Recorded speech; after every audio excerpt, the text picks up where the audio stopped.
الله وبركاته. إن الحمد لله نحمده ونستعينه ونستغفره ونعوذ بالله من شرور أنفسنا ومن سيئات أعمالنا. من يهد الله فلا مضل له ومن يضلل فلا هادي له. أشهد أن لا إله إلا الله وحده لا شريك له وأشهد أن محمدا عبده ورسوله صلى الله عليه وعلى آله ومن صار على نهجه وتمسك بسنته إلى يوم الدين وسلم تسليما كثيرا. يا أيها الذين آمنوا اتقوا الله حق تقاته ولا تموتن إلا وأنتم مسلمون. Amma ba'd. Puji syukur kehadirat Allah Subhanahu wa taala.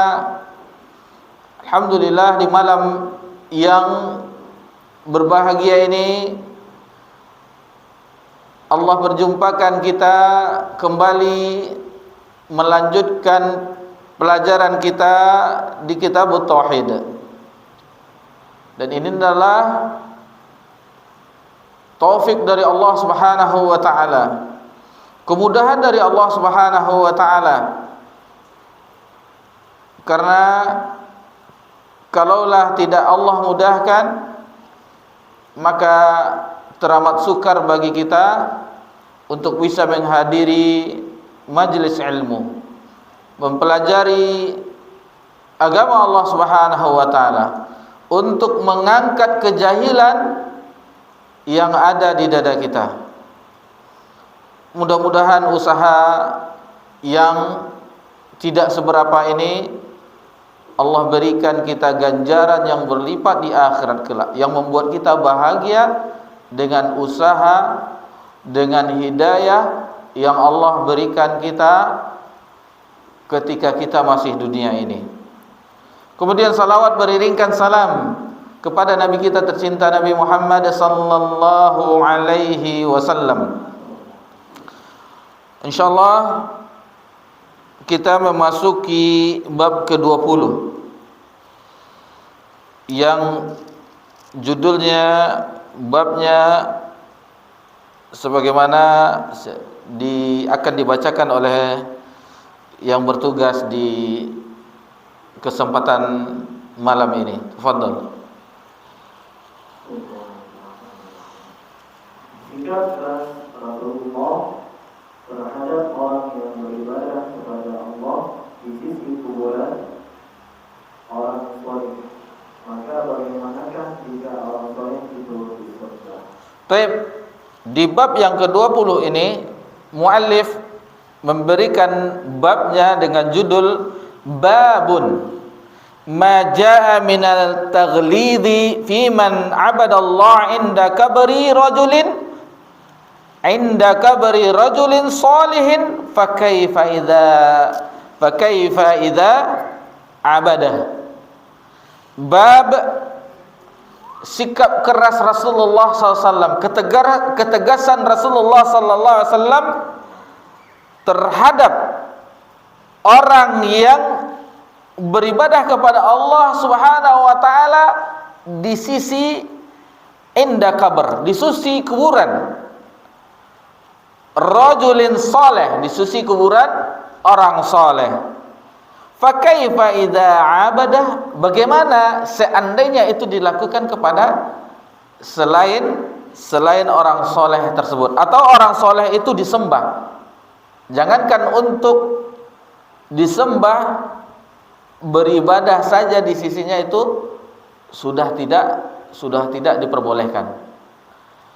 Bab yang sekarang kita pelajari dan bab sebelumnya di bab 19, bahwasanya penyebab seseorang itu melakukan kekufuran yaitu ghulu. Bab yang ke-19, bab yang ke-20, bab yang ke-21, 3 bab ini masih berkaitan dengan ghulu, berlebihan terhadap orang soleh. Meskipun judulnya berbeda dan dalil-dalil yang dibawakan oleh mu'allif pun berbeda, Cuman muaranya, penjelasan secara garis besarnya itu adalah masalah ghulu, berlebihan, sikap berlebihan melebihi takarannya. Di antaranya yaitu berlebihan terhadap orang-orang soleh, sebagaimana kita pelajari yang pertama kali terjadi terhadap kaum Nabi Nuh. 5 orang soleh yang Allah abadikan di dalam surah Nuh. Taib.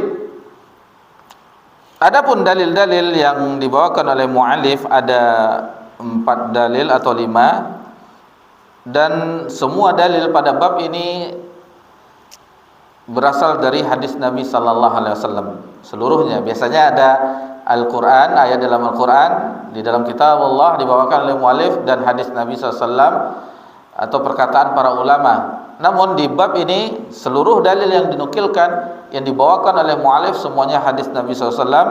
Seperti dalil yang pertama di riwayat Ummul Mukminin Aisyah radhiyallahu anha, yang diriwayatkan oleh Imam Bukhari dalam sahihnya. Kemudian masih dari Ummul Mukminin Aisyah radhiyallahu anha, diriwayatkan oleh Imam Bukhari dan Imam Muslim. Kemudian hadis dari Jundub bin Abdillah radhiyallahu anhu itu di dalam Sahih Muslim, dan juga nanti disinggung hadis diriwayatkan oleh Imam Bukhari dan Imam Muslim dari Ummul Mukminin Aisyah radhiyallahu anha. Dan yang terakhir dibawakan yang terdapat dalam Musnad Imam Ahmad, diriwayatkan oleh sahabat yang mulia Abdullah bin Mas'ud radhiyallahu anhu. Jadi maksud adalah pada bab ini yaitu menyembah orang soleh tersebut. Sebab menyembah, beribadah itu adalah syirkun akbar, kesyirikan yang besar. Dan siapa yang melakukan ibadah kepada Allah di kuburan merupakan sebuah sarana untuk menuju kepada kesyirikan. Jadi ini adalah salah satu pintu untuk seseorang terjebak kepada kesyirikan. Itu makanya dilarang di dalam agama kita. Untuk lebih jelasnya kita akan pelajari bersama-sama dalil-dalil yang dibawakan pada bab ini. Tafadhal.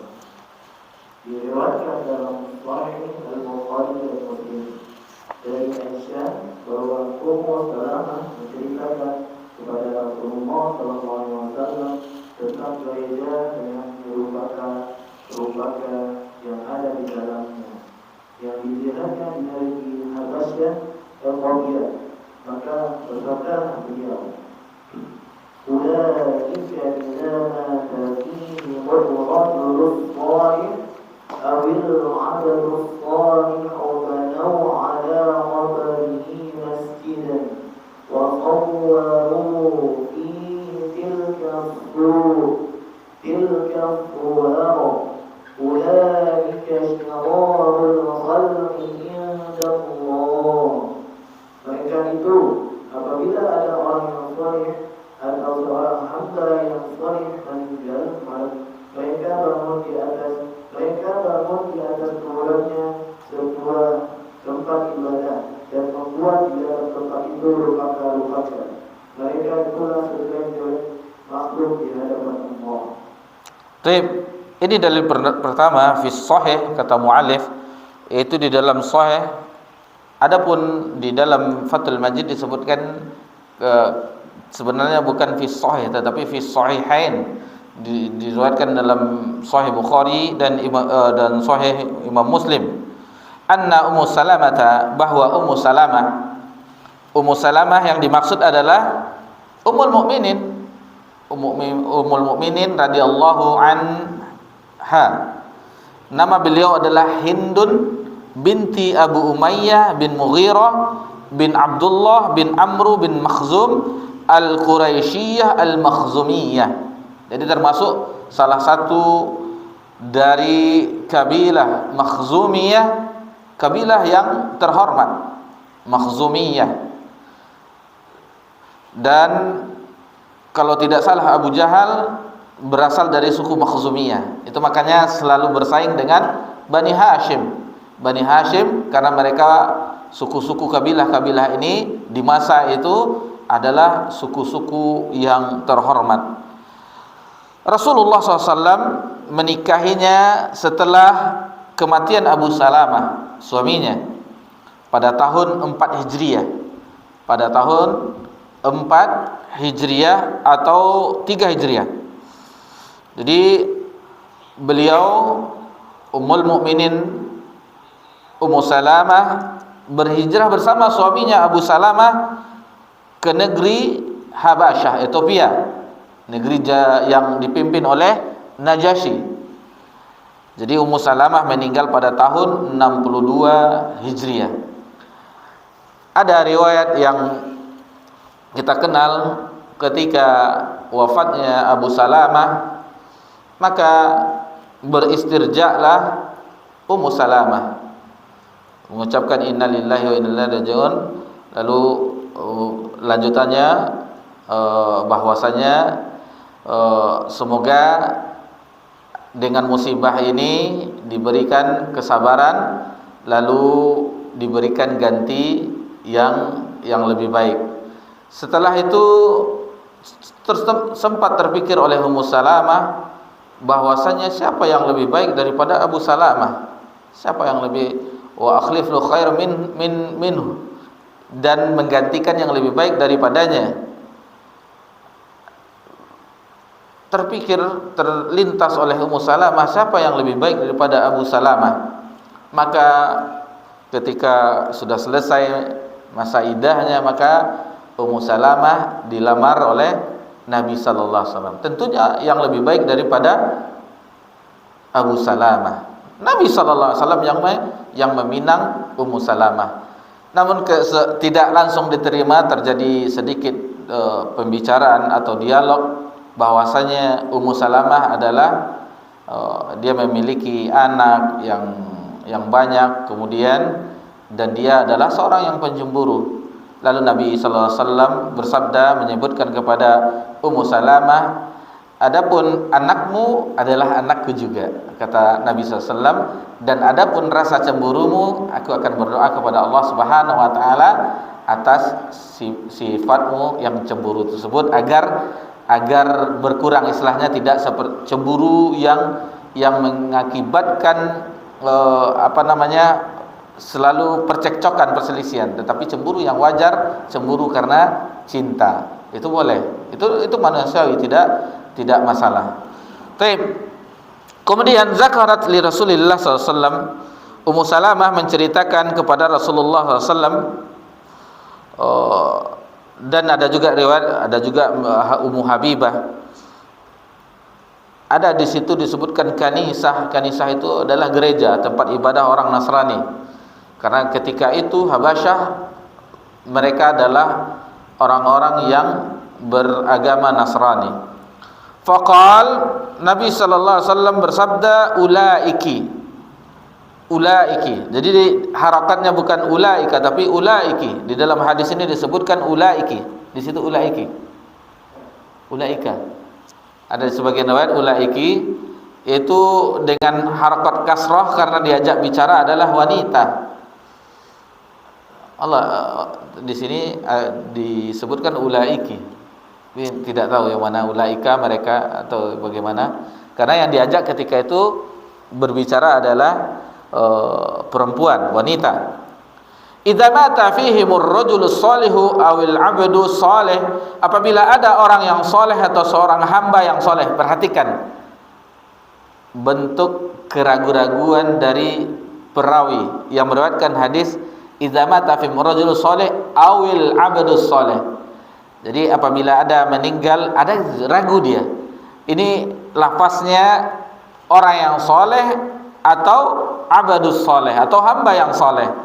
Dalam hal ini boleh meriwayatkan hadis dengan makna. Berbeda dengan Al-Qur'anul Karim, harus sesuai dengan lafaz nas yang terdapat dalam kitabullah. Adapun hadis boleh kita riwayatkan secara makna, tetapi dengan ditambah auqama qala Rasulullah, sebagaimana sabda Rasulullah SAW. Wasawwaru fihi tilkas suwar, dan membuat di dalam tempat itu rupaka semacam gambar-gambar, rupaka lukisan-lukisan di dalam tempat ibadah mereka, di dalam gereja tersebut. Lalu ulaika sirarul khalqi indallah, mereka itulah makhluk yang buruk di hadapan Allah Subhanahu wa taala. Yaitu tatkala orang-orang Yahudi, orang-orang Nasrani bersujud kepada kuburan-kuburan para nabi dengan maksud mengagungkan derajat mereka. Jadi maksud mereka mengagungkan derajat para al-anbiya dan mursalin tersebut, dan mereka pun menghadap ke arah kubur tersebut. Itulah yang dilakukan umat-umat terdahulu terhadap kuburan-kuburan orang soleh, terhadap bahkan terhadap kuburan-kuburan para nabi yang wafat. Jadi mereka menjadikan berhala-berhala, sesuatu yang disembah selain Allah Subhanahu wa taala. Al-Imam Qurtubi sebagaimana disebutkan di dalam Fathul Majid berkata, pada asal muasalnya, mula-mulanya itu mereka membuat rupaka-rupaka gambar-gambar tersebut agar mereka menjadikannya sebagai suri tauladan. Jadi ada gambarnya di gereja-gereja tersebut, di dinding-dindingnya, sebagai panutan suri tauladan. Suri tauladan sebagaimana kita sebutkan orang-orang soleh dari kaum Nuh, awalnya juga dibuat rupaka-rupaka mereka, gambar-gambar mereka, patung-patung mereka untuk mengingat jasa-jasa mereka, kebaikan-kebaikan mereka. Namun dalam waktu terus berlalu, silih berganti, akhirnya yang membuat sudah wafat, berganti lagi, dibimbuskan, diberikan was-was oleh syaitan, akhirnya menjadi sesuatu yang disembah. Nah, itu asal muasalnya. Begitu juga yang dilakukan oleh orang-orang di Habasyah, dan itu disaksikan langsung oleh Ummu Salamah ketika peristiwa hijrah pertama. Sebelum kaum muslimin hijrah ke Madinah, terlebih dahulu mereka hijrah ke Habasyah. Itu 2 kali terjadinya. Pertama, lalu yang kedua, itu 2 kali hijrah ke Ethiopia, ke Habasyah tersebut. Alhamdulillah itu mendapat perlindungan dari raja mereka, dari Najasyi. Kemudian Nabi sallallahu alaihi wasallam di dalam hadis ini menyebutkan fahaulai jama'u baina fitnatain. Oh bukan, ini sudah selesai tadi. Akan tetapi ini ungkapan yang dinukilkan oleh pensyarah dalam Fathul Majid, yaitu ungkapan dari Syekhul Islam rahimallahu taala, fahaulai jama'u baina fitnatain. Mereka dikatakan sebagai makhluk yang buruk karena apa? Ini sebabnya karena memadukan 2 fitnah sekaligus. Pertama, fitnatul kubur, yaitu fitnah kebatilan akidah yang mereka memuja kuburan. Kemudian wa fitnatit tamathil, yaitu fitnah membuat gambar-gambar, rupaka-rupaka tadi. Jadi mereka karena alasan ini maka agama melarang, karena ini adalah merupakan pintu terjerumusnya seseorang dalam kesyirikan. Karena berbuat syirik, menyembah kuburan, orang-orang yang diyakini, orang-orang yang saleh, itu akan muncul dalam jiwa itu ada kekhusyukan, karena mereka menganggap ini orang soleh, ini bisa mendatangkan manfaat dan menolak mudarat. Betapa banyak kita saksikan kuburan-kuburan orang soleh yang dijadikan tempat meminta, tempat menunaikan hajat. Ini kita saksikan. Perhatikanlah kuburan-kuburan. Mungkin kalau di sini tidak nampak, tidak kita ketahui. Kalau pergi kita ke Sumatera Barat, di Pariaman, daerah Ulaan, itu yang dilakukan orang ke kuburnya Syekh Burhanuddin. Dan apalagi kita pergi ke negeri yang lain, ke Pulau Jawa, itu kuburan wali-wali, wali songo, atau kuburan yang soleh, orang-orang soleh yang lainnya, itu dijadikan tempat bagi mereka menunaikan hajat mereka. Dan ini tidak ada di dalam agama kita. Keyakinan atau perbuatan ini tidak ada di dalam ajaran Islam. Sudah ditutup rapat-rapat agar tidak melakukan. Itu makanya di bab ini diberi judul oleh muallif sikap keras Nabi sallallahu alaihi wasallam. Nabi melarang keras agar tidak terjadi kesyirikan ibadah kepada selain Allah Subhanahu wa taala. Masyarul muslimin rahimakumullah. Jadi Nabi sallallahu alaihi wasallam tidak ragu-ragu lagi membabat sampai ke akar-akarnya tidak bolehnya melakukan perihal yang dilarang di dalam syariat kita ini. Itu makanya Nabi mengatakan, nanti ada riwayatnya Nabi melaknatnya. Bahkan itu sangat keras. Padahal itu peristiwa itu menjelang Nabi sallallahu alaihi wasallam diwafatkan oleh Allah Subhanahu wa taala. Nabi tetap memperingatkan para sahabat ketika itu, dan ini untuk umatnya seluruhnya sampai akhir zaman, agar tidak melakukan sesuatu perbuatan yang berlebihan terhadap orang-orang soleh atau pergi ke kuburan mereka di dalam menunaikan hajat mereka. Taib. Dan ini kalau dipelajari lebih dalam lagi, para ulama seluruhnya, para ulama terdahulu maksudnya seperti Imam Malik, Imam Syafi'i, seluruhnya, Imam Ahmad dan yang lainnya, ini mengatakan dengan istilah mereka, yaitu karahatut tahrim, makruh yang berindikasikan keharaman. Jadi kariha, mereka mengatakan ini kariha, dibenci, itu maksudnya adalah karahatut tahrim, yaitu makruh yang di situ teridentifikasi kepada keharaman. Baik, itu sedikit penjelasan pada hadis yang pertama yang dibawakan oleh muallif pada bab ini. Kita lanjutkan ke dalil berikutnya. Fadhol.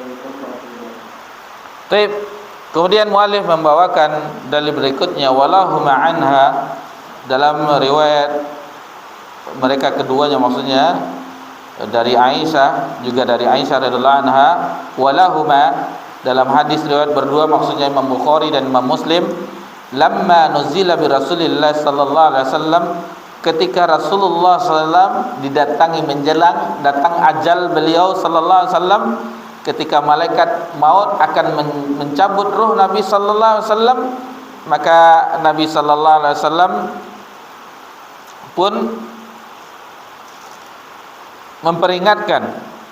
memperingatkan bahwasanya, kata Nabi sallallahu alaihi wasallam, laknatullah 'alal yahudi wan nasara, semoga Allah melaknat, Allah timpakan laknat kepada Yahudi dan Nasrani. Ittakhadhu kubura anbiya'im masajid, mereka menjadikan kuburan-kuburan nabi-nabi mereka sebagai tempat ibadah, sebagai tempat sujud, sebagai masjid. Ini tentunya bahwasanya beribadah kepada kuburan dan orang yang ada di dalamnya dengan ibadah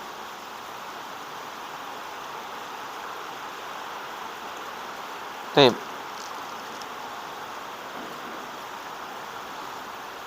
bahwasanya tidak ada perbedaan antara beribadah kepada kuburan dan orang yang ada di dalamnya terhadap berhala-berhala, maka Allah Ta'ala berfirman di dalam mengingatkan kita bahwasanya di dalam surah Yusuf ayat 38, Allah memperingatkan dalam surah Yusuf ayat 38.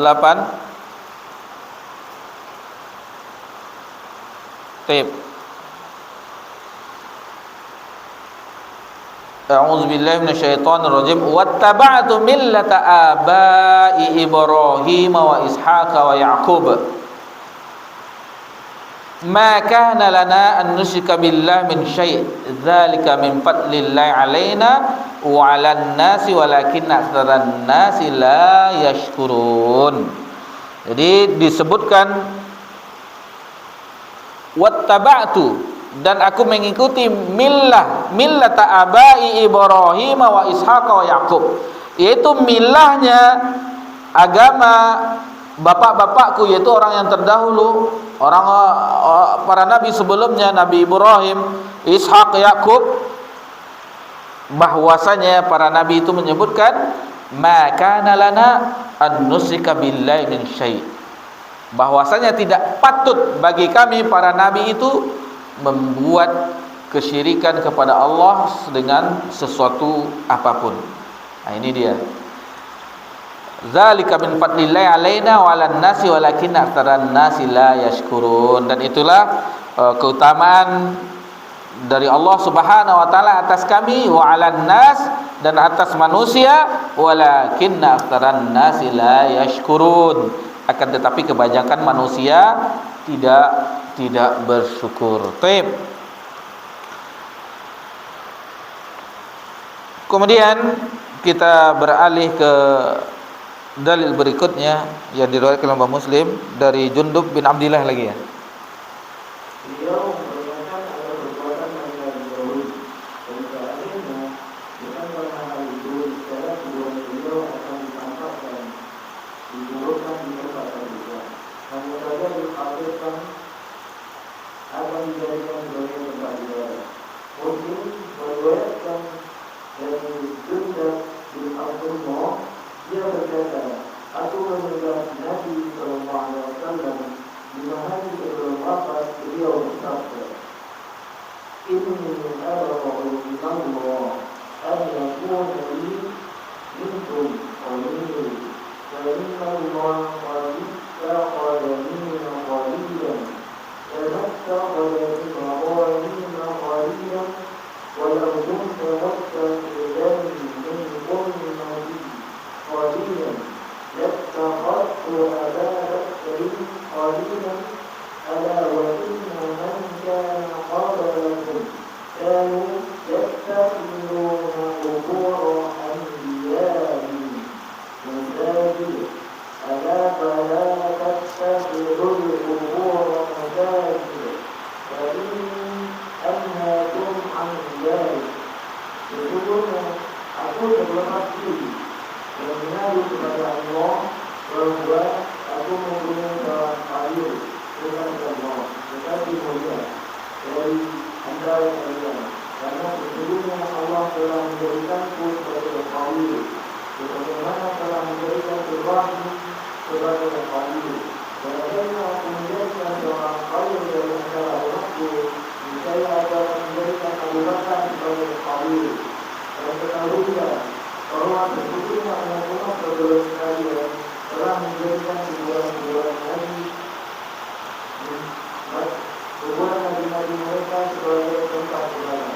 Ingatlah, janganlah kalian menjadikan kuburan sebagai tempat ibadah, karena sesungguhnya aku melarang kalian dari perbuatan itu. Baik. Jadi tadi sebelum memasuki hadis riwayat Muslim disebutkan yuhadziru ma sanau walau zalika ghairu annahu khasya ayat takhadha masjida. Jadi seandainya bukan karena hal itu, maksudnya yang kita jelaskan tadi sebelum itu, ghaira annahu khasya ayat takhadha masjida, hanya saja beliau khawatir akan dijadikan sebagai tempat ibadah, Taib. Itu Kemudian kita masuk ke dalil berikutnya, wali Muslim an Jundub bin Abdullah qal. Jadi Imam Muslim meriwayatkan dari Jundub bin Abdullah, katanya ia berkata, jadi Jundub bin Abdullah adalah bin Sufyan al-Bajali. Jadi nisbahnya itu, nasabnya itu dinisbahkan kepada kakeknya. Dia seorang sahabat yang masyhur, wafat tahun 60 Hijriah. Inni abra'u ilallahi ayyakuna li minkum khalil. Sungguh aku menyatakan setia kepada Allah dengan menolak bahwa aku mempunyai seorang khalil, kekasih mulia. Maksud khalil di sini tingkatan yang tertinggi dalam kecintaan. Ini pernah kita bahas di pelajaran kita sebelumnya, bahwa tingkat kecintaan yang paling tinggi adalah khalil.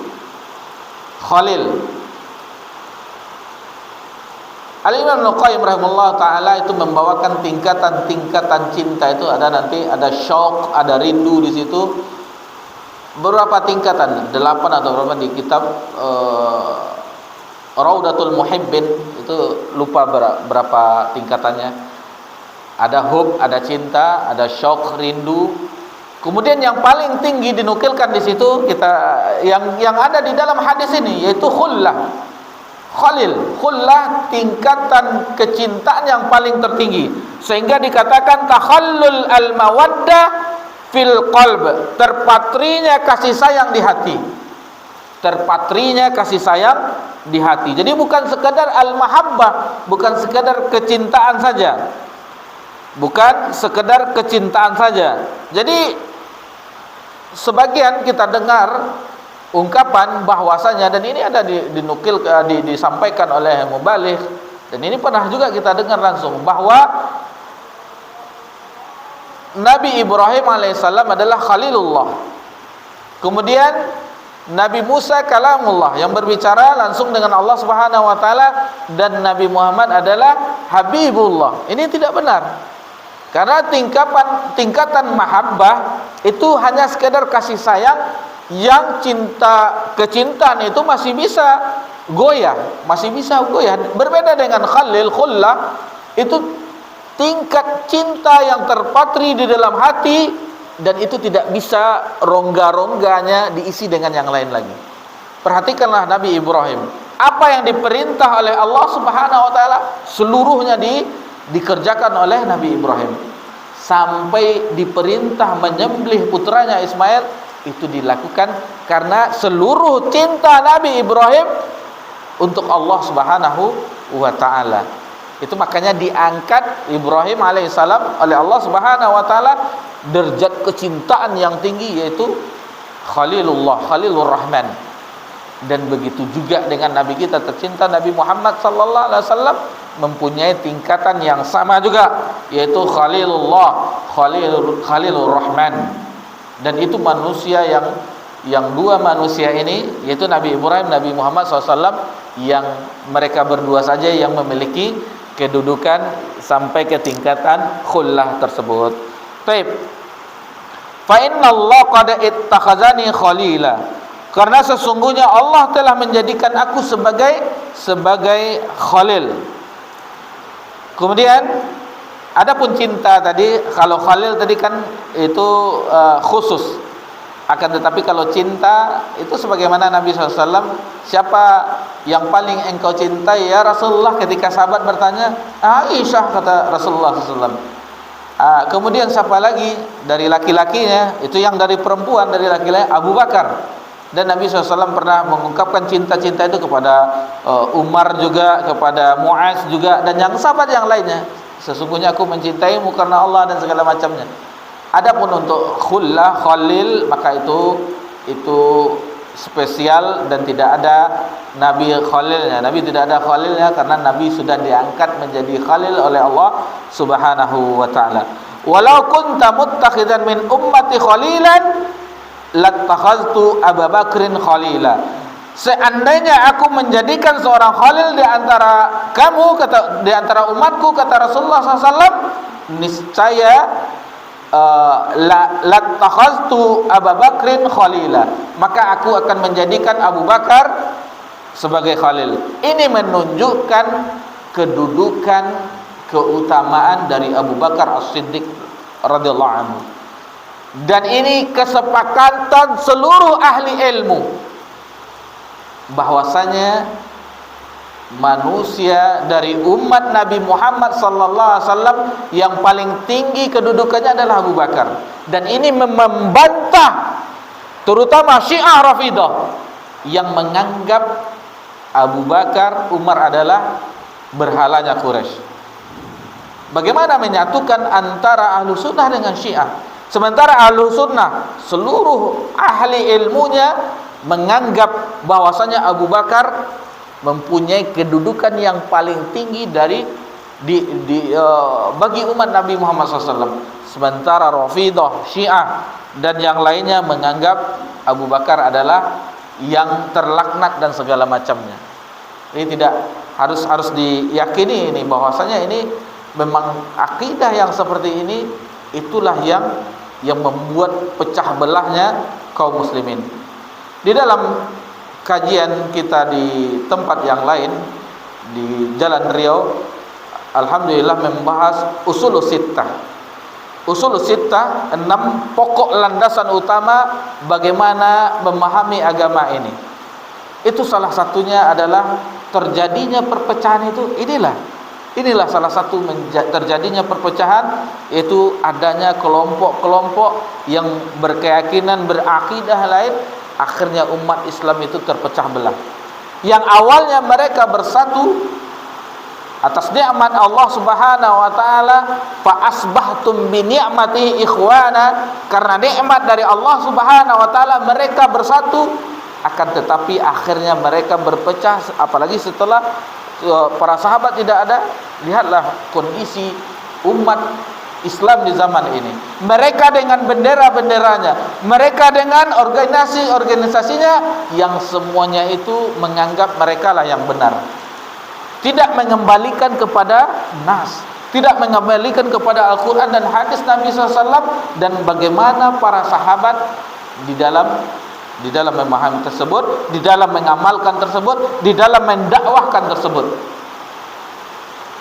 Dan apabila kata Syekh ketika di landasan yang keempat kita pelajari terakhir di pekan yang lalu, di hari Rabu yang lalu, bahwasanya mu'alif menyebutkan seandainya kita munculkan kembali Islam ini seperti ini sebagaimana sedia kalanya, maka kitalah yang diserang. Bahwasanya kita adalah orang yang berpikiran seperti itu adalah orang yang melakukan kerusakan, melakukan bid'ah, kata mereka zindik dan macam-macam.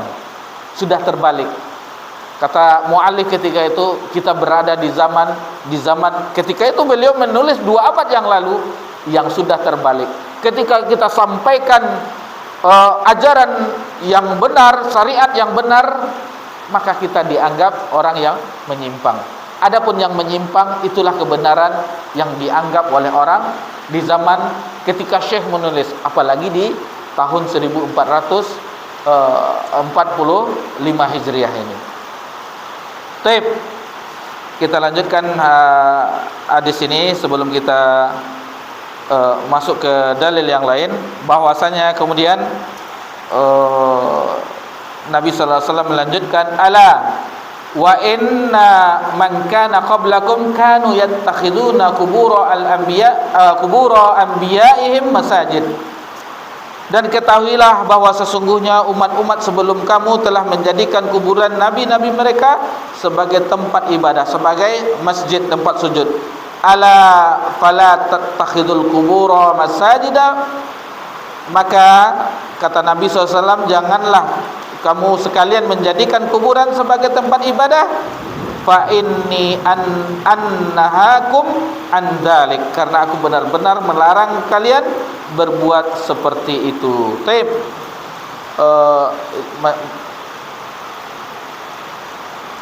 Itu masih ya? Sudah selesai.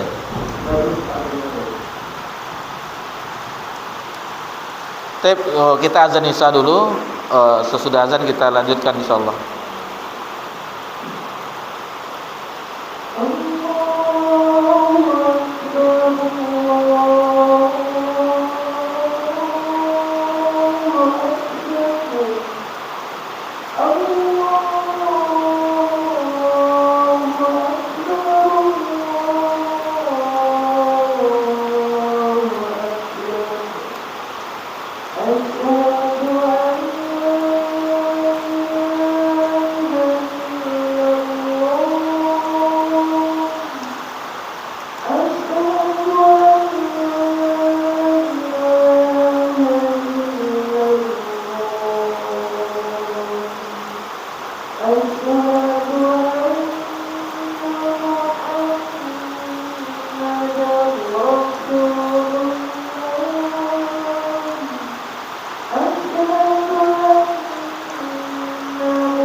Alhamdulillah, wassalatu wassalamu ala Rasulillah wa ala alihi washabihi wa man walah, la haula wala quwata illa billah.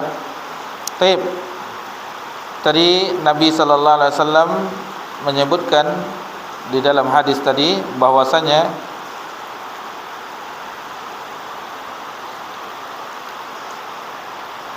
sampai mana dia terakhir tadi? Oh ya. Nabi melarang bahwasanya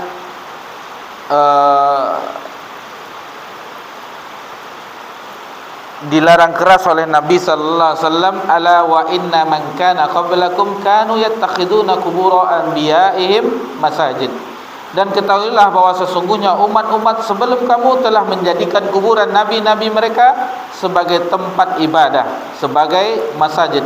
Ala fala tattakhizul qubur masajida fa inni anhaakum an dzalik. Janganlah kamu sekalian menjadikan kuburan sebagai tempat ibadah, karena kata Nabi SAW, fa inni anhaakum an dzalik. Aku benar-benar melarang kamu semuanya berbuat seperti itu.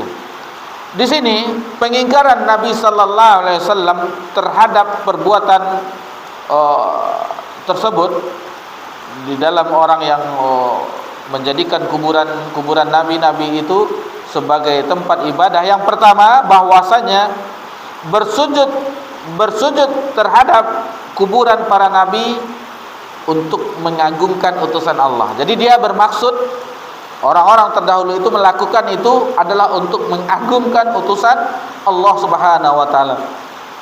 Adapun yang kedua bahwa mereka memang menganggap bahwasanya salat di kuburan atau di sisi itu, orang-orang soleh itu menghadap ke arahnya, maka itu mereka memandang hal itu sebagai cerminan dalam bentuk ibadah kepada Allah Subhanahu wa taala.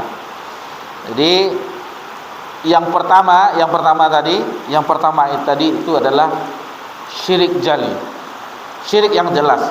Adapun yang kedua adalah syirik khafi, syirik yang tersembunyi. Akan tetapi keduanya Nabi sallallahu alaihi wasallam di lafaznya itu tetap la'ana, mengatakan laknat, dijauhkan dari rahmat Allah Subhanahu wa taala. Faqad naha anhu fi akhir hayati. Rasulullah sallallahu alaihi wasallam menjelang akhir hayatnya telah melarang umatnya sampai akhir hayat. Sampai Nabi sallallahu alaihi wasallam sudah kita lewatkan tadi hadisnya. Menutup mukanya lalu menutup dengan kain lalu membukanya kembali untuk memperingatkan, lalu keluarlah hadis ini. Itu menjelang 5 hari sebelum wafat Nabi sallallahu alaihi wasallam. Baik. Kemudian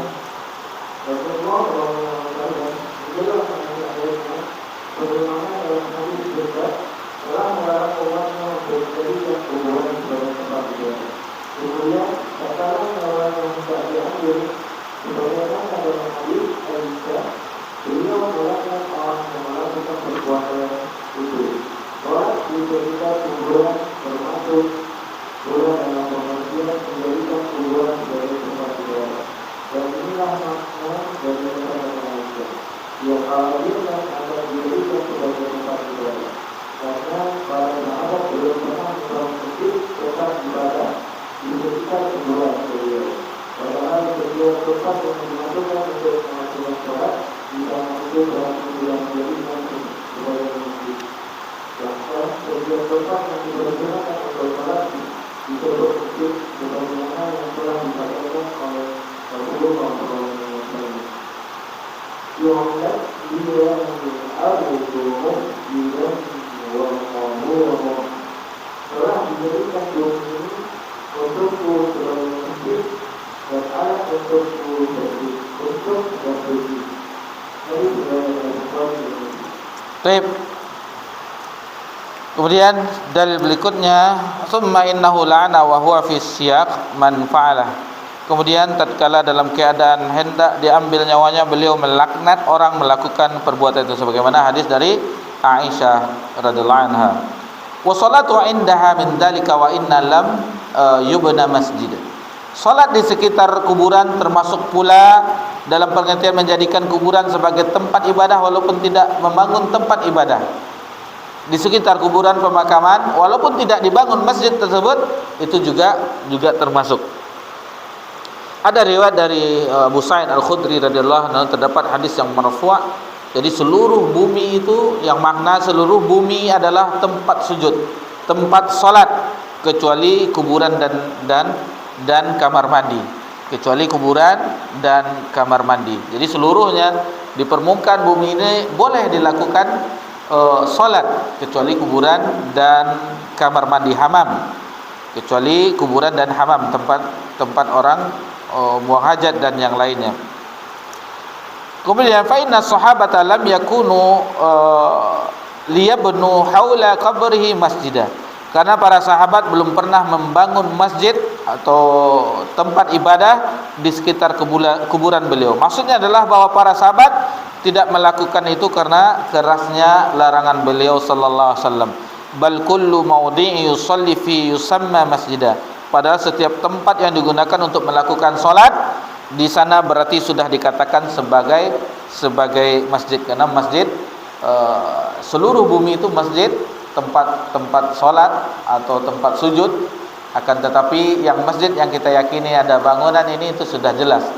Itu sudah jelas ini. Adapun tempat yang lainnya ini menandakan kelebihan atau berbedanya umat Islam, dimudahkannya kita. Orang-orang umat terdahulu mereka beribadah di tempat mereka, di gereja-gereja mereka, harus masuk ke dalam. Sementara kita umat Islam dimanapun bisa beribadah, melakukan salat, kecuali di kuburan, kamar mandi dan tempat-tempat kotor najis yang lainnya. Adapun selain itu, misalnya kita melakukan suatu safar, kita berhenti, boleh kita melakukan, dilihat tidak najis, tidak ada najis, boleh kita melakukan salat di situ. Dimanapun itu, semua bumi ini boleh dijadikan tempat sujud bagi umat Nabi sallallahu alaihi wasallam. Dan ini adalah suatu nikmat dari Allah Subhanahu wa taala. Coba kita perhatikan, dan itu pun kita saksikan orang-orang Kristen dengan aliran-aliran mereka itu tidak bisa. Misalnya dia beribadah tempat misanya di gereja Bethlehem atau gereja apa namanya, tidak bisa mereka melakukan ibadah di HKBP yang gereja yang lainnya atau gereja Advent, tidak bisa. Tetap di tempat-tempat mereka. Itu masih gereja mereka. Sementara kaum muslimin, umat Islam, itu dimanapun tempat ibadah itu bisa mereka melakukan ibadah kepada Allah Subhanahu wa ta'ala. Kita nukilkan perkataan Imam Al-Baghawi di dalam kitab Syarhus Sunnah.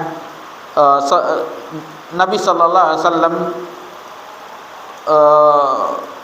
bahwa ahlul kitab, memaksudkan bahwa ahlul kitab tidak boleh sholat kecuali di gereja-gereja dan tempat ibadah-ibadah mereka. Akan tetapi Allah membolehkan umat Islam untuk sholat di mana saja mereka berada sebagai bentuk keringanan dan kemudahan, Perhatikan bagaimana kasih sayang Allah Subhanahu wa taala terhadap umat akhir zaman sebagai bentuk keringanan dan kemudahan bagi mereka. Kemudian dari sekian tempat tersebut ada dikecualikan, yaitu kuburan, kamar mandi dan tempat najis lainnya. Itu bagaimana Allah Subhanahu wa taala memudahkan, dan ini salah satu bentuk kasih sayang Allah Subhanahu wa taala. Kita bawakan dalil yang terakhir itu ya.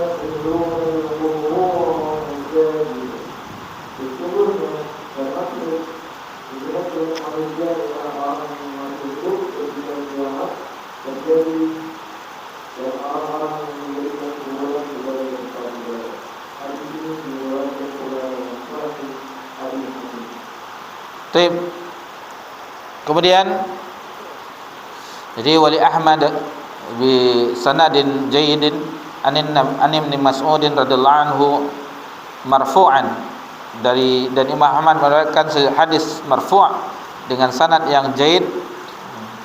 Inna min syirarin nasi man tudrikuhum as-sa'atu wa hum ahya. Sesungguhnya yang termasuk golongan manusia yang paling buruk ialah orang yang masih hidup ketika terjadinya hari kiamat.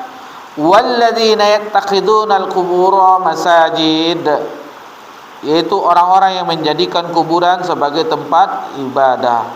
Rawahu Abu Hatim fi Sahihah. Hadis ini dari Abu Hatim dalam Sahihnya. Disebutkan oleh Nabi SAW di hadis ini, inna min syirarin nas, sesungguhnya yang termasuk golongan yang paling buruk, dari kata-kata syarir, buruk, sejahat-jahatnya, man tudrikuhumus sa'atu wa hum ahya, orang-orang yang masih hidup ketika terjadinya hari kiamat. Jadi kita mengetahui tanda-tanda hari kiamat adanya keluarnya dabbah, hewan melata, kemudian matahari terbit dari arah baratnya, dan ada 10 lebih kurang tanda hari kiamat, keluarnya Dajjal, Ya'juj dan Ma'juj, turunnya Nabi Isa, semuanya itu adalah seburuk-buruknya manusia yang mendapati tersebut, apalagi yang menjadikan kuburan sebagai tempat ibadah. Walladzina yattakhidunal qubura masajid, dan orang-orang yang menjadikan kuburan sebagai tempat-tempat ibadah.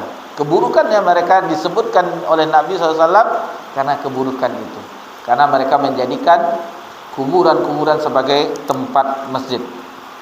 Jadi banyak di sini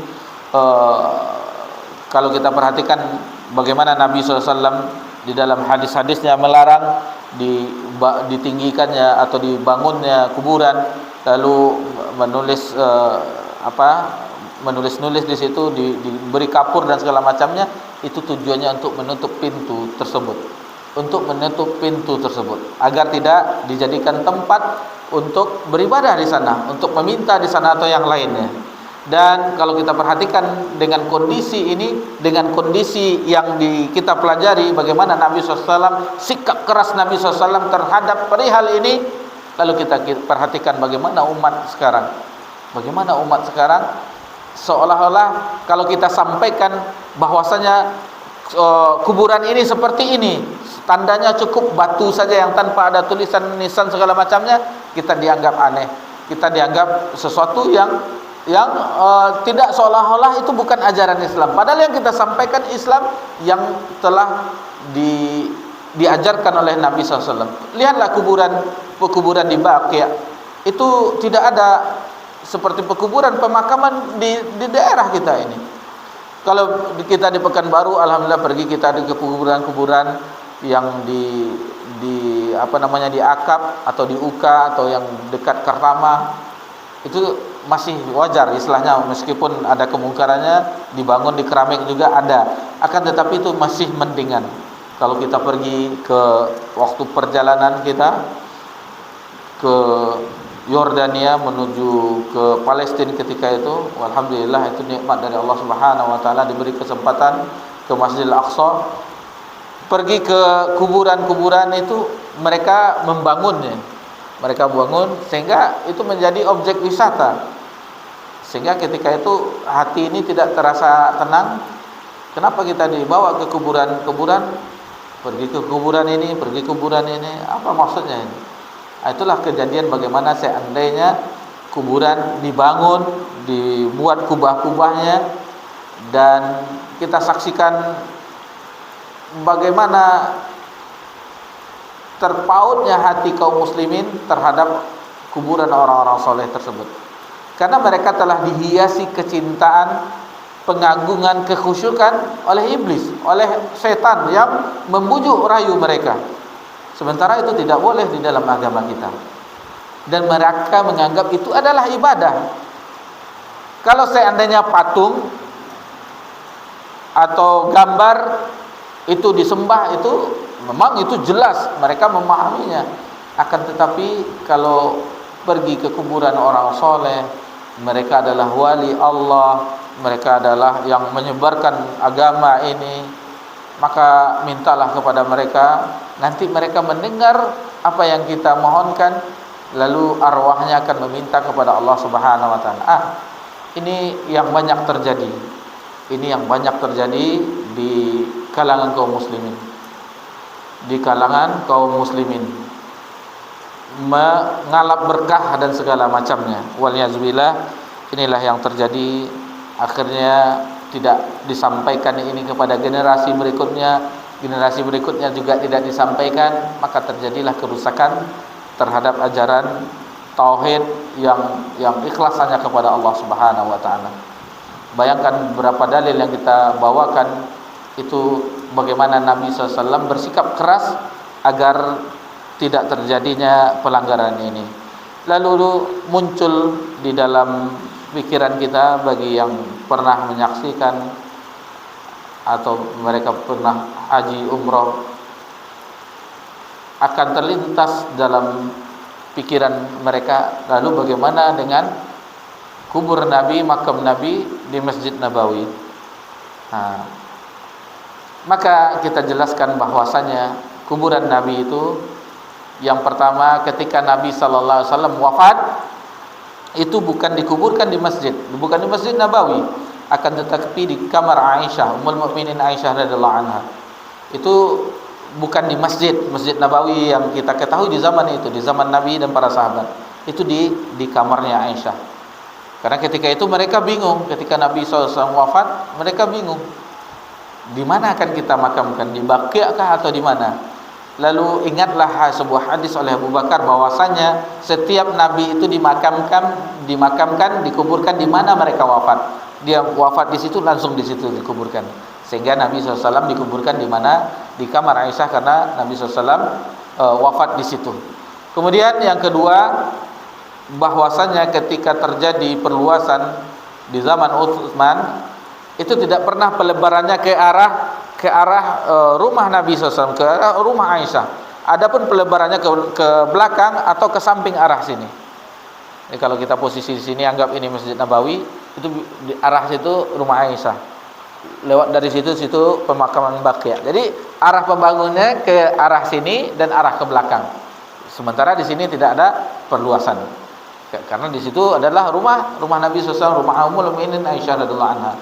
Itu yang selanjutnya. Adapun perluasan yang terjadi di masa Al-Walid bin Abdul Malik, di zaman setelahnya khalifah pada tahun 88 Hijriah, maka tidak ada satu orang pun sahabat yang hidup yang mengingkari, tidak ada satu pun yang hidup ketika itu, maka terjadilah perluasan di situ. Maka rumah Aisyah masuk dalam bangunan Masjid Nabawi, perluasan di masa Al-Walid bin Abdul Malik bin Abdul Malik. Kemudian bisa juga kita jelaskan bahwa itu khusus untuk kuburan Nabi SAW. Itu khusus untuk kuburan Nabi, itu khusus untuk Nabi. Itu salah satu hikmahnya kata ulama kenapa di situ. Seandainya itu tidak di kamar Aisyah dimakamkan Nabi SAW, maka terjadilah apa yang dilakukan oleh umat-umat sebelumnya, Yahudi Nasrani, menjadikan kuburan-kuburan Nabi tempat beribadah. Itu sedikit yang bisa kita jelaskan. Lalu orang yang tanggung-tanggung mengetahui misalnya larangan di masjid yang ada kuburnya, itu akhirnya tidak mau sholat di Masjid Nabawi, ada kubur Nabi di situ, nggak boleh sholat. Jadi itu jawaban yang kita berikan. Dan ada riwayat yang sungguh mendapat pelajaran terkhusus bagi wanita muslimah, pelajaran berharga dari ibunda kita tercinta Ummul Mukminin Aisyah radhiyallahu anha. Dan ini diriwayatkan oleh Imam Ahmad dalam musnadnya. Ketika Rasulullah SAW wafat, Ummul Mukminin tidak memberikan hijab di kamarnya tersebut. Kemudian wafat juga bapaknya Abu Bakar, dimakamkan juga di situ, masih tidak. Namun ketika Umar diwafatkan juga di samping berikutnya, maka ketika itu Ummul Mukminin Aisyah radhiyallahu anha membuat hijab di kubur tersebut. Bayangkan bagaimana rasa malunya Ummul Mukminin, padahal cuman kuburannya Umarnya telah wafat, akan tetapi Ummul Mukminin membuat hijab sehingga untuk menutup kuburan yang Umar ketika itu yang sudah bergabung dengan kuburan Nabi SAW berdampingan dengan Abu Bakar. Itu sedikit terlintas juga sebelum kita akhiri. Ketika orang-orang Syiah, tapi Syiahnya tidak terlalu kental, berkesempatan umroh, maka salah satunya mereka juga mengunjungi ziarah ke masjid makam Abu Bakar, Rasulullah SAW, Abu Bakar dan Umar. Lalu sebelumnya mereka di negerinya, itu biasanya di Iran, mereka berkeyakinan bahwasanya melaknat Abu Bakar, Umar dan segala macamnya. Ketika itu Allah berikan hidayah dengan ketika dia melihat tidak mungkin seorang bermusuhan yang kuburannya berdekatan. Mustahil Abu Bakar, Umar bermusuhan dengan Nabi SAW sementara kuburannya mereka. Ini otomatis orang ini adalah sahabat baik karena kuburannya berdampingan. Maka alhamdulillah Allah beri hidayah, akhirnya dia meninggalkan akidahnya, maka dia belajar akidah Ahlussunnah. Ini sedikit yang bisa kita pelajari di kesempatan yang berbahagia ini. Sebelum kita menutup kajian kita dengarkan kandungan yang ada pada bab ini. Fadhil.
dengan hadis dari Nabi, mengambil pertanyaan kepada kedua kelompok yang mereka itu adalah pilihan yang boleh juga.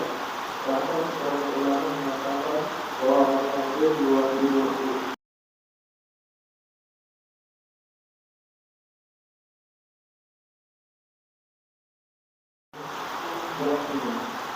dan mereka Rasulullah memperhatikan dan perubahan terjadi serta mereka yang pertama kali memasuki di atas dunia. 12 Rasulullah SAW adalah manusia biasa, bahkan masalah yang kata berumur. 15 beliau dimuliakan Allah mengajarkan kepada Khalil sebagai sebagaimana Nabi Ibrahim. 14 menyatakan bahwa Khalil lebih tinggi tingkatan daripada Khalil. 15 dinyatakan bahwa Abu Bakar Al-Siddiq adalah sahabat yang paling mulia.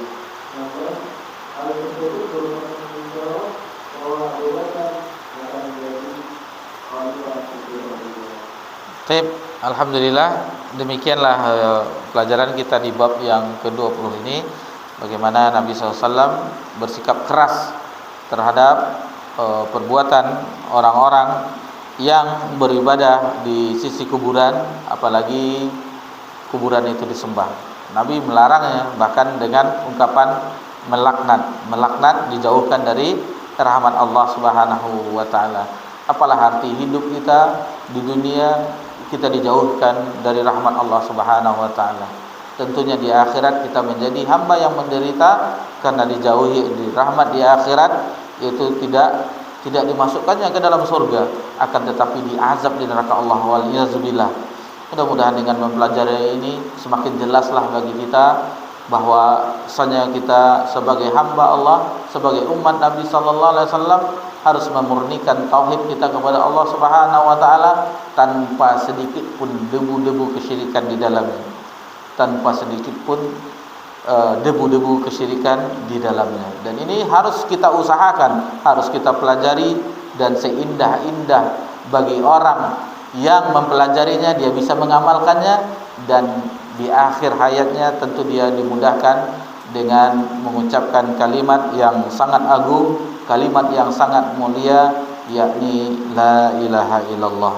Taib, subhanakallah bihamdika asyhadu an la ilaha illa anta astaghfiruka wa atubu ilaik. Wassalamu ala nabi Muhammad sallallahu alaihi wasallam wa ala alihi washabihi ajmain. Alhamdulillahirabbil alamin. Wassalamu alaikum warahmatullahi wabarakatuh.